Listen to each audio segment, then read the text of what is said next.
Magandang araw ulit sa inyo mga kanegosyo, at ngayong araw na to ay itutuloy po natin yung topic natin about career stages ng mga entrepreneur o mga negosyante. So nandun na tayo sa part 2. So yung part 2 natin ay yung pagiging self-employed. So guys, ito yung pagiging self-employed. Ito yung period na magta-transition na kayo sa pagiging employee to pagiging self-employed. So yung transition na yun, usually ganito yung nangyayari. So ikaw ay employee, nag-work ka sa isang trabaho, sa isang company.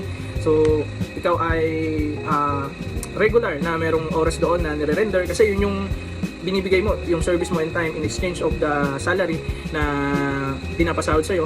So full time ka doon. Pero yung pag bubuksan mong negosyo, so sa simula naman ay hindi pa nagre-require na buong araw mo o buong oras mo ay ilalaan mo doon. So usually sa pagsisimula ng negosyo, paplanuhin mo pa yon.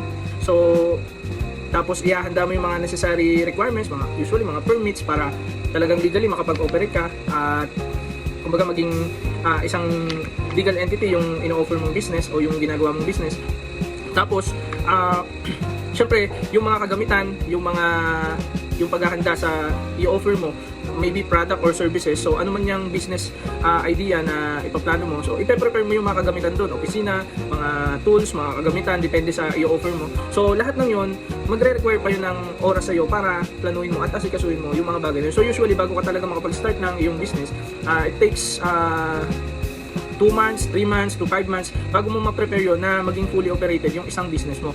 At syempre sa simula, hindi ka pa rin naman masyadong busy nun kasi syempre wino-workout mo pa na magkaroon ka ng client, unti-unti na makapag-build ka ng client, magkaroon ka ng mga customers na tatangkilikin yung businesses mo. So i-market mo yun, papakilala mo yun, ipopromote mo yun. So sa simula talaga, kahit hindi ka muna mag-resign sa trabaho mo, basta make sure lang na wala ka ring naapekto ang trabaho dun sa previous sa pagiging empleyado mo.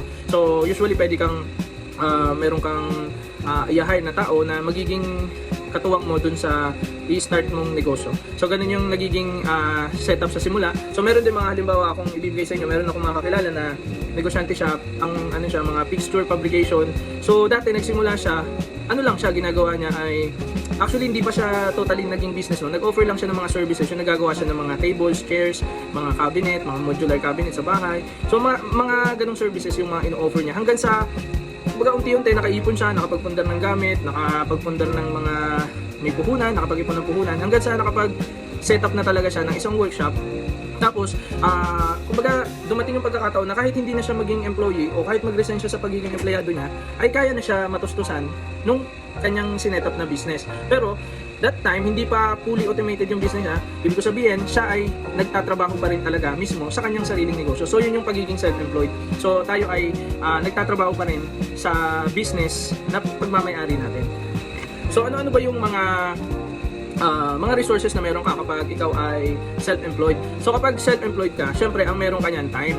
Meron ka din yung mga knowledge na at skills. Kasi nung panahon na ikaw ay naging empleyado, maybe 5 years, 10 years naging empleyado ka, marami ka nang natutunang knowledge and experiences sa pagtatrabaho mo. Tayo mga tao, kapag nagtatrabaho tayo, natututo tayo. So, dun sa pagiging empleyado mo, ang dami mo nang na-gain na experiences dun na pwede mong gamitin yan sa iyong pagiging self-employed. So, next, syempre malakas ka pa rin dyan. So, usually pag mga ganyang self-employed, naglalaro ka sa edad na maybe 30 to 40. So, yan yun. So, pag self-employed, syempre, meron kang malakas pa yung katawan mo, kaya mo pang humataw sa trabaho, kaya mong mag-manage ng negosyo. So, malakas ang katawan mo dyan at kayang-kaya mo yung mga trabaho na gagawin at kayang-kaya mo ma-resolvean kung ano man yung mga problems na nag-arise sa negosyong itinatayo mo. So, yan, meron kang time, meron kang knowledge and skills, meron kang strength sa katawan mo, meron kang strength dyan. So, meron ka ding minimal fund. So, meron ka ng kahit pa paano nakapag-raise ka na ng hindi naman kalakihang capital, pero meron ka ng minimal fund na naipon dyan sa pagiging empleyado mo. Syempre, kapag ikaw ay self-employed, nag-offer ka na rin ng services, so possible na kumikita rin yung tinayo mong business. So, meron ka na dyan na minimal na capital, pero hindi sobrang laki niyan. So, yung enough lang to start the business na binibuild up mo. So, yung pagiging self-employed, very critical stage to ng pagiging entrepreneur as we observe sa mga matatandang negosyante na. So, dito kasi talaga hands-on experience na tututunan mo ang mga importanteng bagay sa pagninegosyo kasi ikaw ang nagmamanage o ikaw ang nag-ooperate nung business na binibuild mo. So, dito talaga ay first-hand experience yung matututunan mo sa pagnenegosyo. Kaya napakahalaga ng period na to, lalong-lalo na later on kapag ikaw ay nagmamanage na o nagmamayari na ng marami pang mga negosyo, iba't iba pang mga negosyo, at kalaunan kapag ikaw ay naging investor na. Kasi yung mga magagather mo na experiences dito, yan yung mga mahalagang experience kapag naman ikaw ay naging business owner at investor. So dito sa period ng pagiging self-employed, ano ba talaga yung pinaka-goal natin? So number 1 talaga dyan is ma-establish mo ng maayos yung sistema ng business mo na later on, kahit hindi ka present sa business mo, ay tatakbo pa rin yung business mo. So lahat ultimo mula sa customer papunta, mula sa raw material, mula sa mga supply papunta sa customer. So lahat ng dadaanan para mag-operate yung business mo continuously, at kahit hindi ka present dyan sa business mo. So aayusin mo lahat ng sistema na yon para maging automated, para maging continuously mag-operate ang business mo, continuously nag-grow ang business mo. So yun yung sistemang aayusin natin dito sa period na to. At syempre, yun yung pinakamahirap dyan. So actually, ito talaga yung isa sa pinaka-challenging na stage ng pagiging negosyante, as we observe. Kasi bago ka pa lang na negosyante dito, tapos yun yung challenge na dapat mong i-resolve sa iyong business. Dapat maging automated yung business mo at continuously growing yung business mo, even kahit nandun ka o kahit wala ka doon sa business mo. So yung mga lahat ng bagay, lahat ng aspect ng business mo, sales, marketing, sa admin, sa lahat, finance, HR, saka yung even sa operation, kung services man yan o sa manufacturing yan.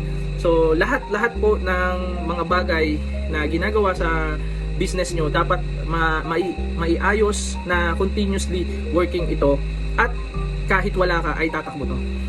Pangalawang bagay na dapat nating ayusin sa period na to ng pagiging self-employed, syempre ay yung mag-develop ng mga leaders o officers na magmamanage ng business na to. So syempre, throughout time, habang nag-ooperate ka, habang nagmamanage ka ng business, merong mga tao talaga na makikita ka among of all your employees and part of the team.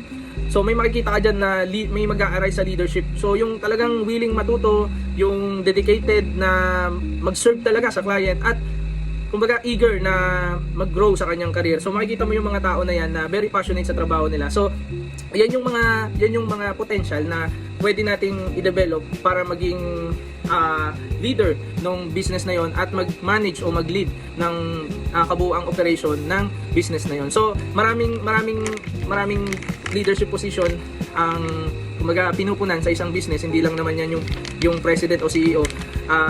Siyempre mahalaga din yung mga leaders sa technical, sa admin, sa mga finance side, sa marketing and sales. So lahat yan ng position na yan na mahalaga sa isang business para continuously mag-operate at mag-grow yung business. Kailangan ay makapag-develop tayo ng mga leaders na yon para sila yung magkukontinue ng mga position na yon sa ating business. So in that way, pag naayos mo yung dalawang bagay na yun, yung sistema at yung mga tao na magiging leader ng iyong business para mag-continue ng vision, mission ng business mo, ay magiging fully automated ang business mo. Kahit present ka o wala ka doon sa business mo, ay mag-ooperate at mag-ooperate yung business mo, mag-grow at mag-grow yung business mo. Ang gagawin mo na lang doon, syempre, as a owner at board ng company, so ang mangyayari dyan ay, syempre, regularly, chine-check nyo pa rin po ang mga situation na nangyayari at ang direksyon ng business nyo. Kasi as a board, kayo pa rin yung magsiset ng direksyon para sa inyong business o sa inyong company. So yun guys, I hope na kahit pa paano ay nakatulong po sa inyo to. At pagpasensyaan nyo na po kasi hindi po talaga ako ganun ka-technical in terms of business. Pero ito po mga kinukwento natin ay based on observing and based on some of the people na seasoned na talaga sa pagnenegosyo na kakilala natin. So ayun po, ang next stage naman po nito ay i-discuss po natin sa part 3, sa next video po natin, yung pagiging business owner. So kita-kita po tayo sa next video and God bless po sa inyong lahat.